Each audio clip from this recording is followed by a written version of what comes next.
It's about 35 degrees outside, and it's approximately about 45 degrees in my shop, so it's pretty cold out. This is in February, and the reason I'm telling you all this is not to update you on the weather reports in Dallas, Texas, but to introduce you to a product that is pretty common in the paint and body industry, but you got to be careful using it the proper way. Welcome to D.I.Y. Automotive School with my friend Pete and Minnie, the body shop girl. It's everything you need to know about cars and more.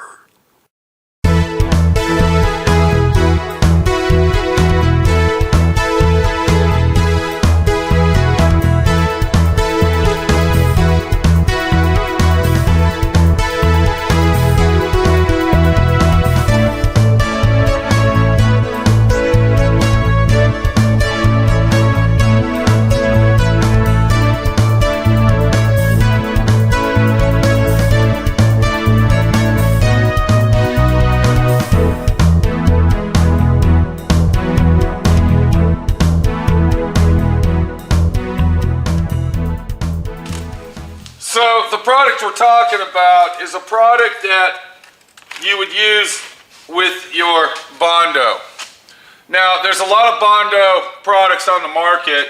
We'll call it body filler, whatever you want to call it. I don't give a shit, because the real honest truth is it's Bondo, plain and simple.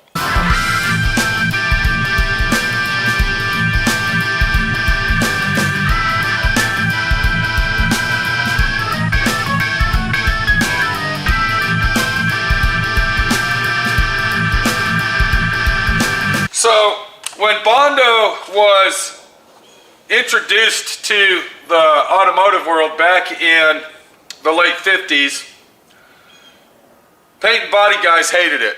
They thought it was cheating, they thought that it was junk, they thought that it would never work properly, and lead was the only way to go. Well, after many, many years of use, we have found out that Bondo is actually a good product and lead work is a thing of the past.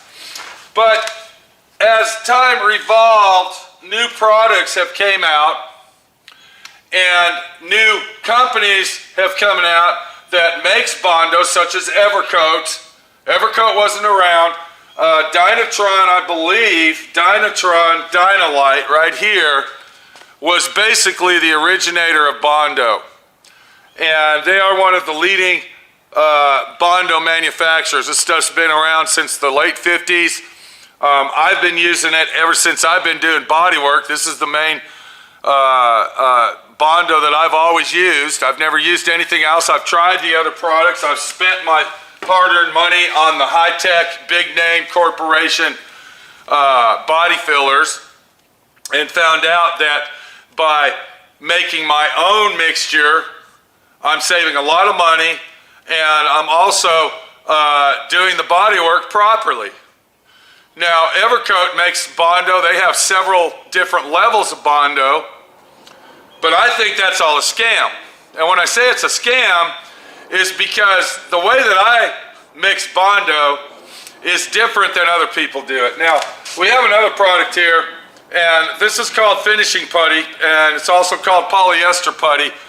And this is just one of many brands out there that make this stuff, and it's all the same shit. When it comes to this right here, it's all the same shit. The only difference is, do you want to buy one for $15 or do you want to buy a bottle of this for $40? So it depends on how big your bank account is what you want to do. I get the medium of the road shit. This costs about $18 for 1 quart.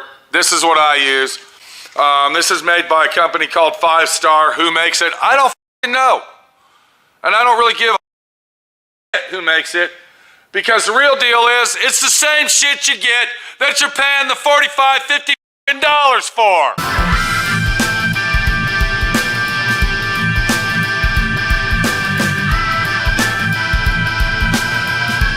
Now, I've shown you videos where you would take your Bondo, and I got a dent over here I got to fix, and that's why I was brought up to this.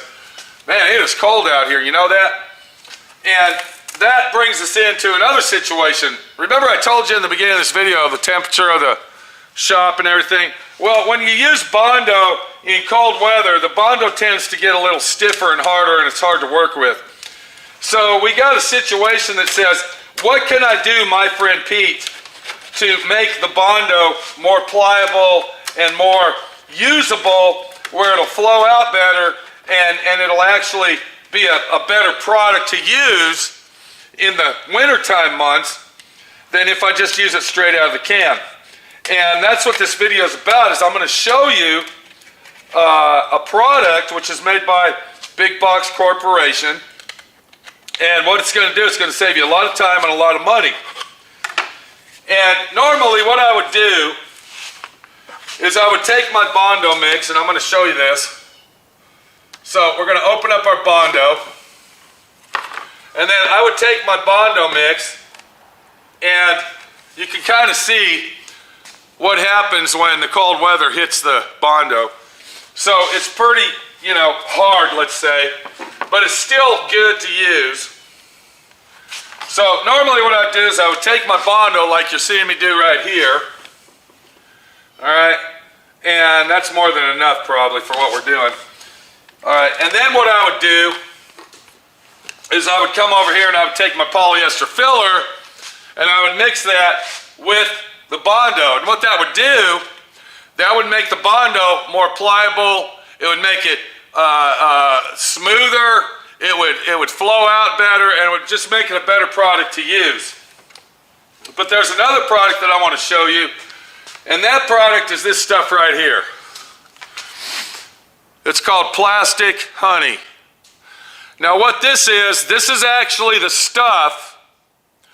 This is actually the stuff that's inside the Bondo. When you open a brand new can of Bondo up and you look inside there, and if you look at the top of it, you can see this stuff floating on top. It looks like brown honey. And what you want to do with this is you want to take this stuff and you want to add it to your Bondo. Now I'm going to show you what happens when we use this. So you can see, here's our Bondo right here. And that's straight out of the can, 40-degree weather inside the shop. I haven't turned my heater on. But when we take our Plastik Honey Premium Auto Body Filler Thinner, all right, we're going to go ahead and open that up. And I'm going to go ahead and pour some onto the Bondo. And you can see I'm not going to use a lot. You see what we got there? That's it. That's all we're going to use. And then I'm going to go ahead and take my spreader and I'm going to go ahead and mix that up. And what's this doing? It's thinning out the Bondo and it's making it more useful in these cold winter months that we are in right now, see? You don't want to use a lot of this, you want to just use a little bit. And then you want to test it out just like you're watching me do. And it looks like we can use a little bit more, but you see how much creamier and usable our Bondo is. So let's pour just a little bit more on here. All right, you don't want to overuse this because what will happen, it will make it where the Bondo is too creamy and it's not worth using. But I want to show you, you can basically, look how I'm doing that. Look at that.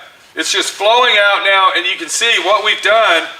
We have revitalized our cold Bondo into a usable and more pliable Bondo by adding the Plastik Honey.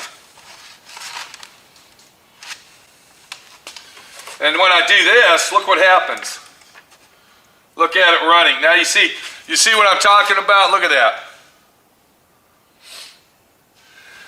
But once you get it mixed up, you can see, remember you see what I'm talking about? Look at that. All right, it's nice and consistent, and it is now a usable Bondo in the cold winter months that we are in. So we're going to take our hardener And another thing, if it gets a little too runny, if it gets too runny, you can always add a little bit more Bondo. And in this cold weather, I think it's just a little too cold. So what I'm going to do is I'm going to reach in my Bondo bucket here, and I'm just going to get a little more Bondo. I just want to add a little bit more. You see there, now watch close. This one is out of the can, straight out of the can. This one here has the Plastik Honey in it. And you can basically see what's going on right there. All right. So we're going to take our Bondo, because I think that's a little too runny. And what the deal is, you got to get that right conformity, the right compound of each one of them. Because when you're working on a flat surface that's up and down, and it's too runny, what's going to happen, it's not going to adhere to it, and it'll just keep running off. Now, one more thing I want to tell you about by using this Plastik Honey stuff is you got to put a little bit more hardener in it than usual. Not too much, because if you use too much hardener, then you'll contaminate your Bondo and it won't work properly. But you got to add just a little bit more, because what you've done is you've taken another chemical and added it to a chemical that's already pre-mixed to use the hardener in on the proper compounds and the proper structure. So when you add this to it, of course, what that's doing is adding another compound into the Bondo, and you have to compensate somewhere. So what we're going to do is compensate by adding just a little bit more hardener to our filler. And I'm going to go ahead and add that on there. And then another thing is, it's really cold out, so we want to use extra hardener anyway. Because in the cold, you want to use more hardener than when it's hot. So we'll go ahead and mix that up, and you can see how nice and creamy it is as I'm mixing it up. And it's really mixing up nice. And now by adding just a little bit more Bondo, you see it's still running off the board, but it's not as runny as it was. And we're at the right consistency of what we need to do. So what happened here is I was running my hand across this fender to do the final block job on it before block sanding, and I noticed there was a little imperfection right here, and when I sanded it down, I noticed there's a dent there still, and we definitely don't want to, can you see me? There you go. We definitely don't want to leave that dent in there, because once we put the paint on, that thing will pop out like an eyesore. So that's why I had to mix this Bondo up. Now what I'm going to do here is I'm going to just put my Bondo on there just like normal, and I'm going to fill it in where I need it to fill in, and then I'm going to feather it out on the edges. And you can always tell when it's going on a little bit creamier than normal, because it'll have a real high gloss finish to it. And when I say high gloss, I'm talking it'll be shiny instead of dull. And if you look at it, you can see it's got a gloss, but watch when I apply it, see how it looks dull? Now watch. And this is what the honey does. It flows it out, and it makes it all uniform like it should be. We got a little bit too much up in this area here. We're going to take some of that off, because now we're getting way out of whack with it, because the dent is right here.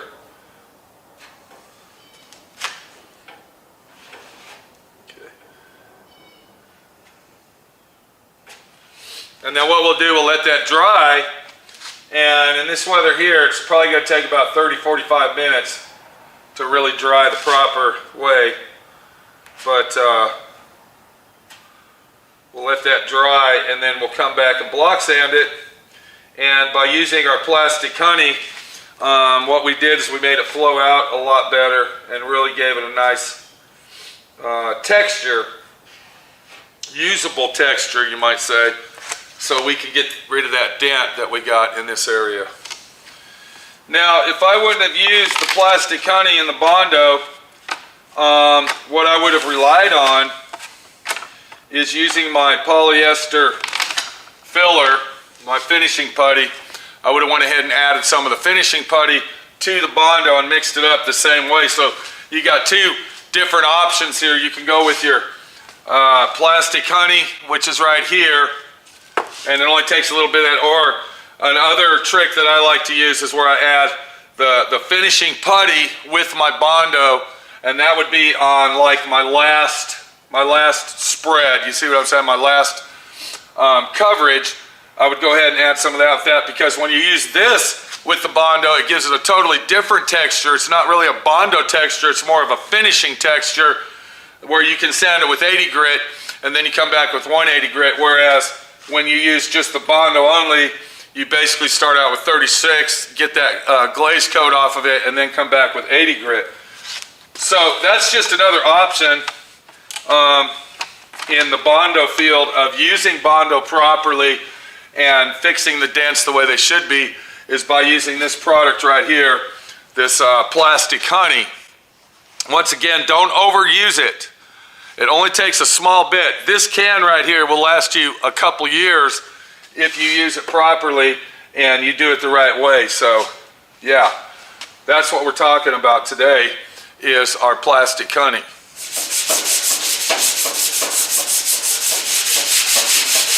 Get that all feathered out just like I want it. And now we're done fixing our dent that we had on this paintable fender that I thought was paintable. This is Pete, my friend Pete, your friend Pete, using that Plastik Honey to my benefit and making sure that I don't use too much. That's real important. Make sure you don't use a lot of this stuff. Using too much of it will mess up the situation. So we want to be real careful with that, but it's a good product to use, and it's a product that says I'm going to keep it in my shop and use it when necessary. Thanks for watching D.I.Y. Automotive School.